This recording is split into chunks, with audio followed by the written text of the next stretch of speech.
ไม่ใหญ่เลยสุดท้ายก็ได้เนาะตัวที่สองตัวที่แบบ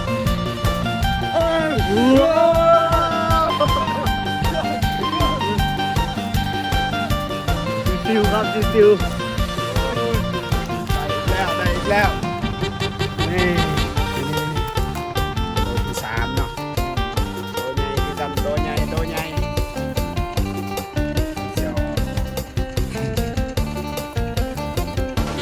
แบบนี้ไม่เดือครับกันมือพร้อมนี่เป็นไทยการโซนในเลกับปัง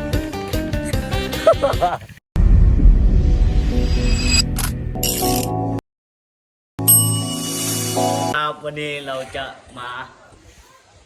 คุยกับเอาไว้นะครับเอ้ยกดกล่องดีๆหน่อยแม่สวัสดีครับวันนี้พวกเราจะมาของกระป๋อมนะครับของกระป๋อมครับไดโนเสาร์เซียนนะครับเรากับเซียนนะครับเซียนใบแนะนำตัวก่อนเซียนไอ้นนท์ครับนี่เสื้อแดงเซียนที่เสียบเนาะเฮาอีก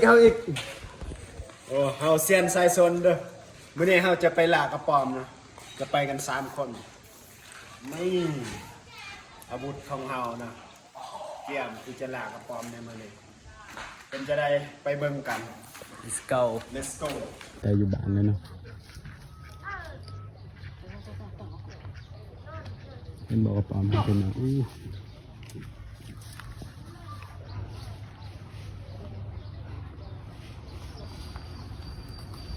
ขายลุงแต่งเสร็จเท่าไหร่อันใดเสียดาย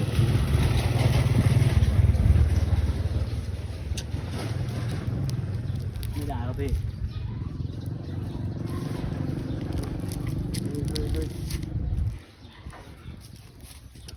ฮอตเลยอันนี้ก็จะโกย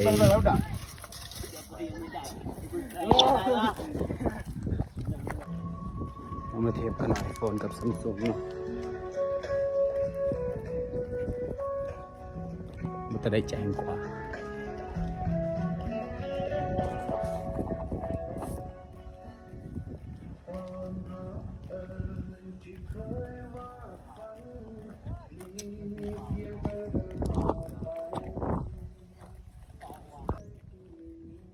ถ้ากับปามนะพวกนี้นะบ่หน่อยแล้วได้พวกนี้เลยตั้งรถแทนจ๋าเด้เอารถหมดไอ้อันรถแทนตอนนี้เฮายังมาได้ประมาณ1 กว่ากิโลแล้วก็ยังบ่ได้กระป๋อมเนาะเมื่อยซื่อๆเนาะเมื่อยละอยู่ซื่อๆบ่เป็นเนาะพวกเฮานี่ย่างกันต่อเดี๋ยวก็เห็นเพราะว่าเฮามันหากินบ่หมานเนาะคนหากินบ่หมานโอ้ยลมนี่ก็แห้งกระดายจนสิพัดกันห่มของเฮาโอ้ยลมก็แห้งแผลเนาะเอาไว้บ้านกันห่มเลยลมมันพัดแห้ง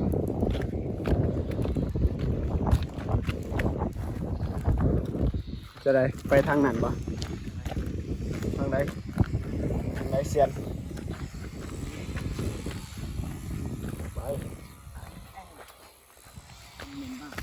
บ่เห็นเนาะเหมือนบ่เห็นกระป๋อมสมาหาหยาดเนาะกระป๋อมเดียวนี่นะกระป๋อม2026นี่หาหยาด มันจะเริ่มแบบสลัดแล้วกระป๋อมมันยังจะหายากแล้วเดี๋ยวนี้มันฮอดยุคสมัย2026แล้วอะไรเซียนเมื่อยปะ เมื่อครับ เซียนอินทอน ไม่ได้กระป๋อมเลย ได้จักเตาเลยได้ก็สู้เอาเนาะอดทนเดี๋ยวก็ได้ต่อเดียว ม บ่มีเลย เป้าหมายของเฮาก็คือย่างไปให้ฮอดบอลพักเนาะบอลพอเฒ่าแม่เฒ่าเพิ่นบ่พอเฒ่าแม่เฒ่าอยู่เนาะปู่ย่าเฮากันบ่นี่อดตายได้แถวทางนี่ ตายเลย บ่มีนอกบ่มีน้ำเด้ ใช่ครับไม่รู้ครับ ไป บุกเสียงเป็นไก่ครับ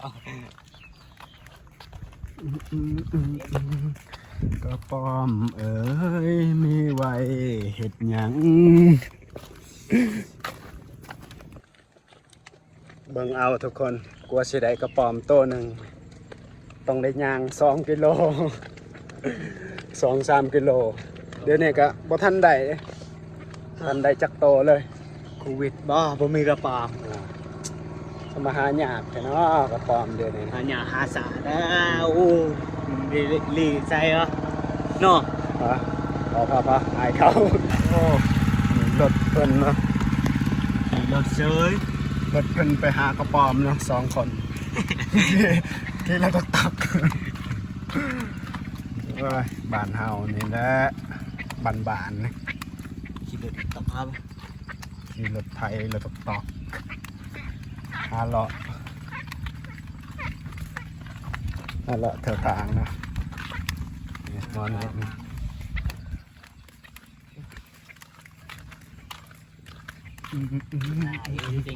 โอ้ยเป็นผู้สาวนะสาวผ่านทางตัวหางนี่ แม่งปุ๊บเลยไม่ผ่าน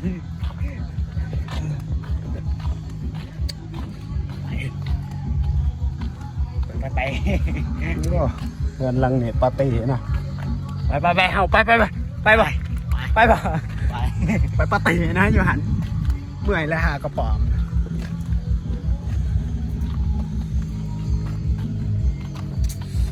โถผมมีเลยทุกคน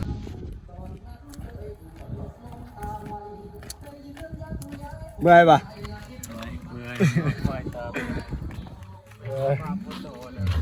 เมื่อยแล้วบ่ได้ทันได้นี่เซาเมื่อยอยู่อันนี้บ่ได้ขอต่อย่างจนสิฮอด2 กิโลบ่ทันได้ ไม่ได้พอโตแล้วเพราะว่า เจอแม่เฒ่าเนาะ โอ้ไม่เท่า มาแต่ใช้แม่เฒ่า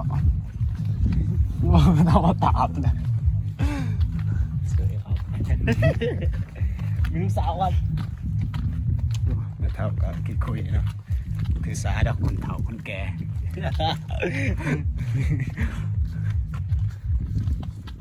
โอ้ตายแล้วเนี่ยตายจ้ะบ่ได้อีเลได้มื้อนี้เบิดมื้อ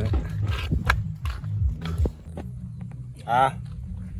ฮ้ยมาเจียงป่ายอยู่บ้านเฮาเนี่ยเสนอตัวเลยเด้อ ค่อยนะมันจีก นะ นะ นี่มาได้เจียง ค่อยนะจีกนะมันโมโห สัตว์เลย ค่อยจีกค่อยซับเลย โอ้หมุนเบิดพี่น้องไงหมุนเบิดก็เห็นบ่เหลือเลยป่ายลัดเขาเฮ็ดให้เนี่ยโอ้ยตายเนี่ย โอ้ถือข่อยจริง ไปเหมือนเจกเนี่ยป่ายกันจนมุน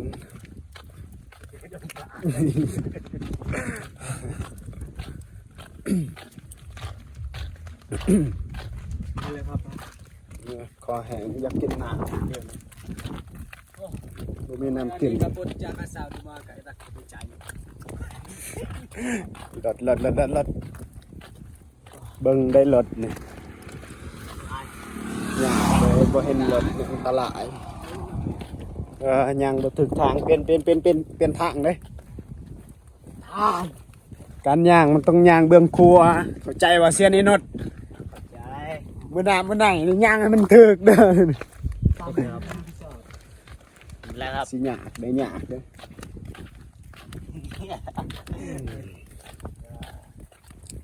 ยอมเลยมื้อนี้นี่บ่หมาน มันพอโตแล้วโอ้ บ่มีเลย มีเลยบ่กระป๋ามนี่อะไรวะ บ่เห็นพอโต ลำบากบากแห้งไม่ขาดเลยบอล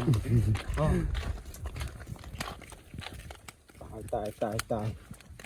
เก็บกระเป๋าแล้วจะว่าตายจะเบิ่งมันได้เต็มเลย คือธงมา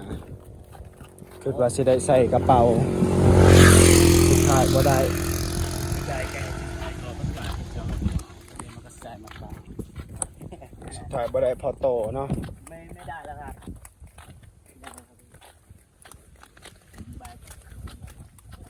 ทอดเหลือได้โกยโอ้ทอดเรือ หรือว่ามัน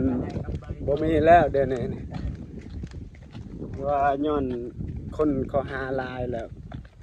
เขาเลยบ่ปะให้เฮานี่จนบ่ได้พอโต ได้มีกระเป๋าว่า นี่เลยได้ส่วนหลายแถวนี้ได้เขาหาของกระป๋อมนี่เด็กน้อยยังไปเรื่อยๆอยู่แถวนี้เฮาที่ผู้มานำลังหมูเขาก็บ่ได้และแม่นบ่เสียน ดังเยอะวะกินเนาะ อืม นกหน่อยนะมึงอย่าเห็นนก แค่นกว่ะ จะเห็นบ่นกมึงอย่า บ่บ่เห็น โคตรลายเลยเด้ แม่นบ่โคตรหลายจะคือบ่จับ ไป โอ้ มันลาย บอกว่าหลายคือบ่จับคันหลายหลายก็จับนะแม่ มันนั่นสวยด้วยมันนั่นเดี๋ยวตีโอ้ยนะยังต่อ ใช่ๆเห็นบ่ เห็นกระเป๋า เห็ แล้ น ว กระป๋อมบ่ไปค่อยๆได้คมวังดินี่คมวังของหมู่บ้านดินี่ค่อยๆเฮ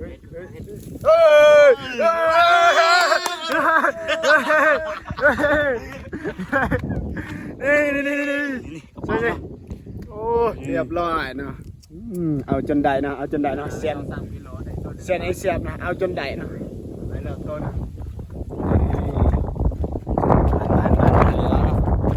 โอ้ย2 กิโลจนกว่าสิได้ค่ะสุดยอด ตัวหนึ่งแล้ว ไปแล้วตัวหนึ่ง ยอดไม่มากเลย สุดยอดหาต่อ ว่า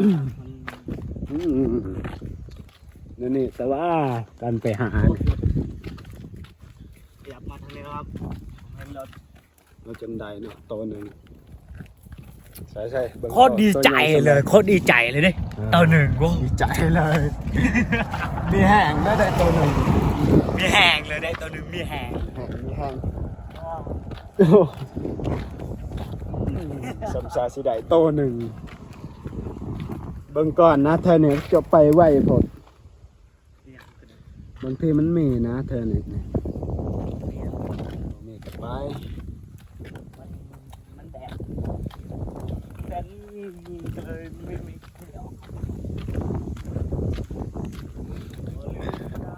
โอ้ยตัวสิบ่ได้พอโต ขายเนาะ สุดท้ายสุด ก็ได้ตัวเดียว โตหนึ่งโตเดียวแนว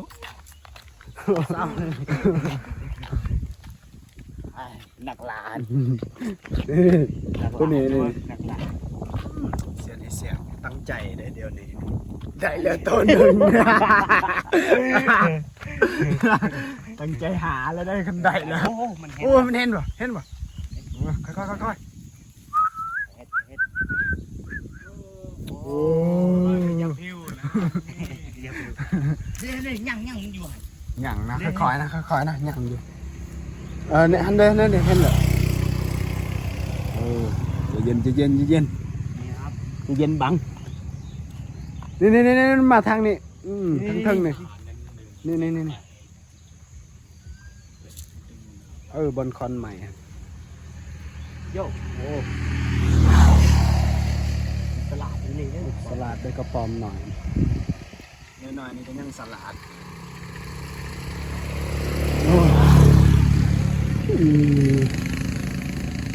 ลงไปลุ่มแล้วจะเย็นเสียนจะเย็นนี่ขึ้นมาทางนี้ให้กำลังใจในตี บ่ได้แล้วมันก็ประมาณได้หมาคลองบ่เป็นเลย ยังบ่มันอยู่ลุ่มแล้วมันก็อยู่รักอยู่หันมันลงลุ่ม เห็นบ่เสื้อในน็อตสวยลาว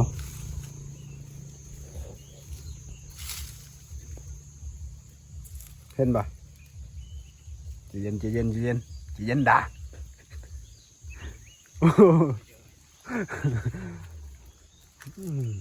ซ้ำๆมันสิได้เนาะเห็นบ่ในน็อตเสื้อในน็อตเสื้อในน็อตเห็นบ่ มันรถมีหลายเลยปุ๊บ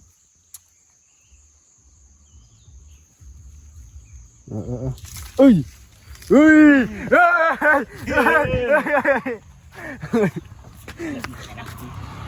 ยนี่ ตัวใหญ่ได้ สุดท้ายก็ได้เนาะตัวที่สองเนี่ย ตัวที่แบบผมมีไพ่เคยได้เนาะ เซียนแบ่งจะได้ความรู้สึกได้ซองต่อ ก็ดีใจหันแหละใจเราที่ได้ซ่อมพอ นี่ตัวที่สองเนาะเรียบร้อยซองต่อเซียนในนัด ดีใจที่สุดเลย ดีใจดีใจ ตัวหนึ่งเนาะเขาซ้ำคนก็ต้องซ้ำโตเนาะ แมนสามตัวหายได้สามตัว 3 ตัวเลย พันบอบ่มือเด้ 2 ตัว จนหอดขำเลยเด้ มันเห็นหาง เห็นบ่มาทางนี้มาบอลมันหกนะนี่นะมันมักโยนี่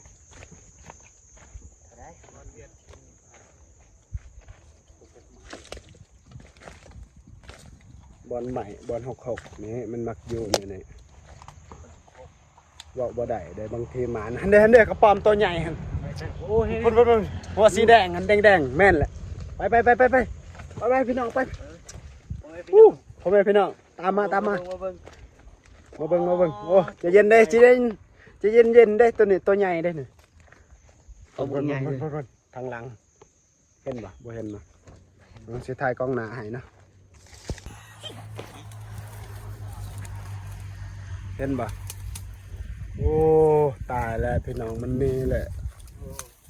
ะตัวใหญ่ สาถาดบ่เถิกได้ถาด โอ้ยตัวใหญ่ไปเบิ่งนะหยั่งนะมันอยู่หันไปเบิ่งหยั่งนะมันอยู่หันมันบ่ได้ไปใส่นะจับกล่อง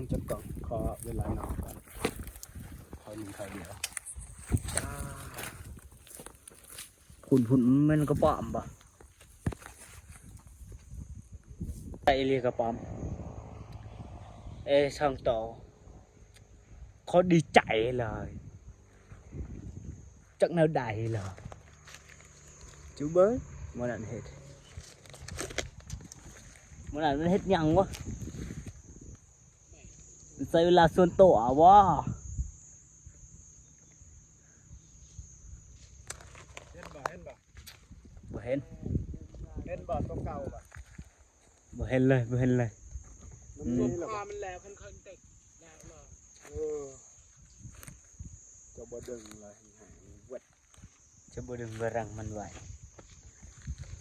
บ่ได้เนาะ เลยพอต่อเนาะ ได้แต่ซองคือเก่านี่ซองโตที่3มึงยานี่โตใหญ่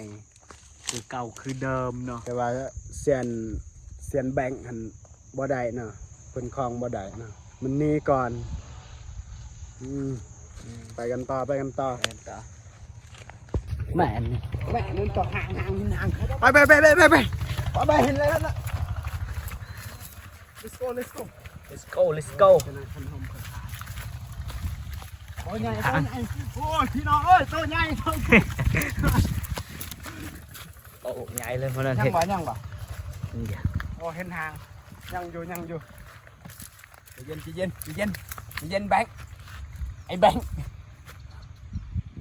เฮ้ยบ่ถึงนะยังบ่ทันสุกเข้าหัวเอ้ย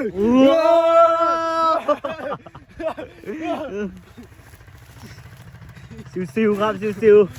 โอ้ยได้อีกแล้ว นี่ตัวที่สามเนาะตัวใหญ่คือกันตัวใหญ่มันเชียวออก รับในไม่เรือครับ เอ้ย ป้อมกัด โอ้มันกัดมือปอมนี่มันให้การ โซ่ไอเลกับปามกันเนี่ยมันกัด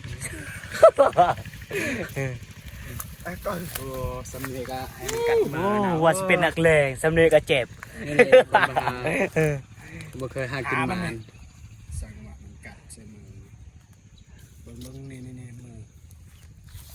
เห็นบ่จนเป็นหอยนี่เลือดมันสิออกเลย เป็นหอยจะเป็นสันอ้าว เจ็บเลยโอ้สามโตเลยสามโตมัน กัดแห้งอย่าจับกันเลยบัง จนบาดมือเลยเนาะมันกัด จนบาดนี่บ่เป็นหยังเขามียานะ จะส เอา มุน ยา ไพร นะสมุนไพรเคี่ยวก่อนย่ำบ้านเฮาเอิ้นย่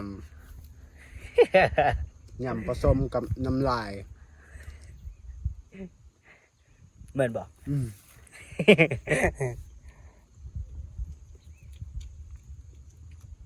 โอ้ย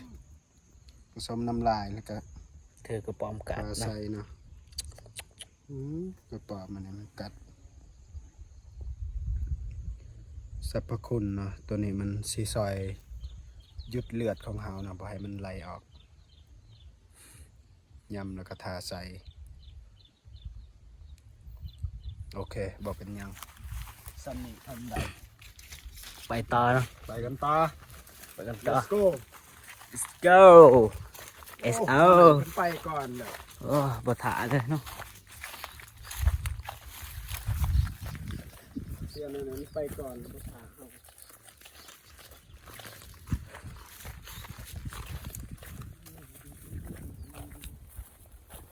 เสียนเสียบเนาะเสียนเสียบ เดินมาใส่นั่น กินอะไรเยอะเลย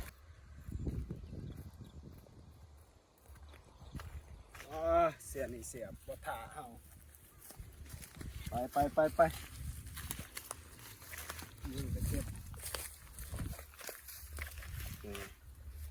เจ็บมือนี่ถูกกระป๋อมกัด กระปอมกัดกระเจ็บเนาะ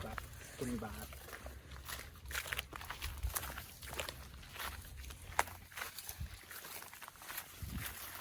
บ่ลืมกันไอายขอใจ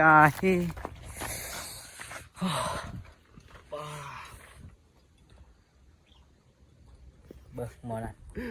เสียน เสียนมาเลย เสียน มันไปก่อน เสียนของแท้อันมันไปก่อนแล้วมันบ่ถาเฮา โอ้ชักเปล่ามันเห็ด บ่ถากันไปเลยมันไป พาพี่มาลำบาก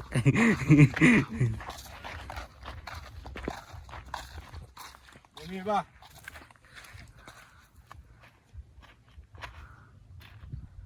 ไม่เลยกระป๋อมมันว่าบ่มี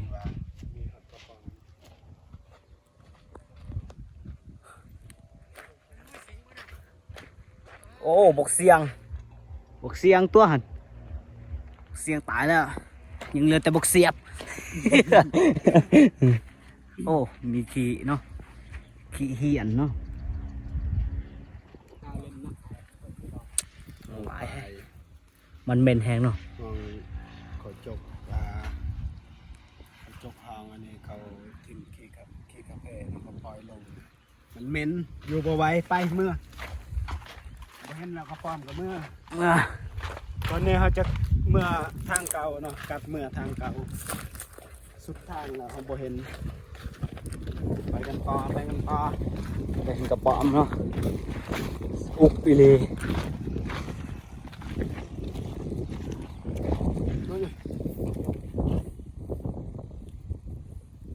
เจ็บมือบาดมือครับเจ็บมือมันกระป๋อม แค่กระป๋อมกัดก็เจ็บแล้วครับเหลือเชื่อเลยปอมตัวนี้มันร้ายกาจร้ายแรงมาก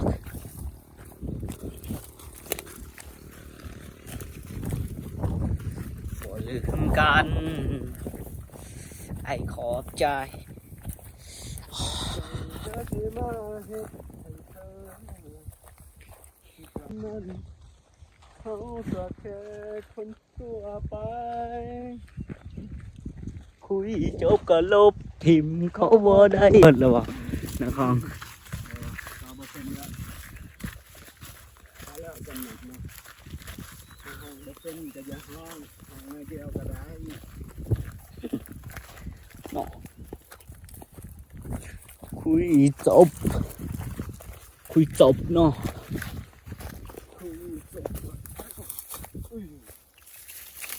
เกือบสะดุดลมครับ ไม่ตัวใดตัวใด ตัวนี้ครับ ตัวนี้ป่ะเรียบร้อยนี่บ่ให้ผู้อื่นนี่ผู้อื่นมาผู้อื่นก็สิลมคือเฮาเนาะเฮาจัดการให้เรียบร้อยเนาะ เนาะ let's go let's go โอเค ยอดเลยปอมา โอ้มันนั่นพวกกระป๋องโอ้ย เส้นแบงแห้งเลยโอ้ตกเอาเนาะโอ้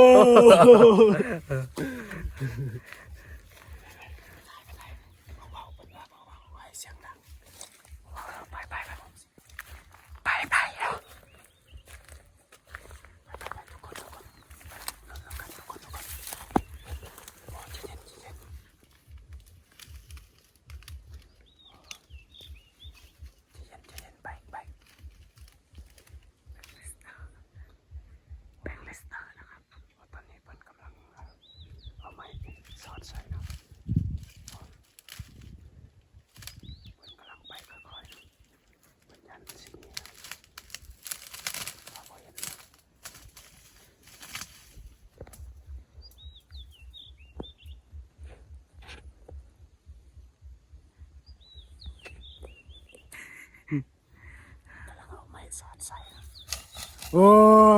ยยังวะลุ่นแต่ดนนี่บ่ได้เหยียบอันนั้นใหม่สำคัญนี่แล้วมันมาอยู่น่า น่า FC เนาะ แหวะ FC ดิมีแล้วเด้ FC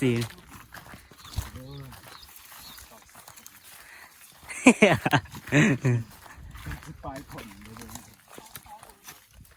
โอ้โห เพิ่นว่าเห็นอีกไป เห็นกระป๋อม โ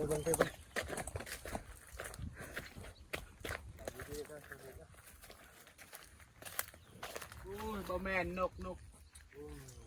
มันเห็นนะโอ้เขาคิดว่ากระป๋อม เก็บ นี่ ใจ นะทางนี้ก็ได้นะเฮาออกทางนี้ ทำได้บ่ได้นะ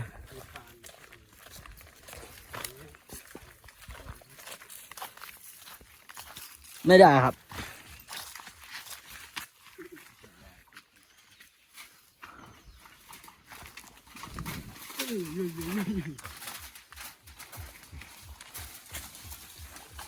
คอยนะครับ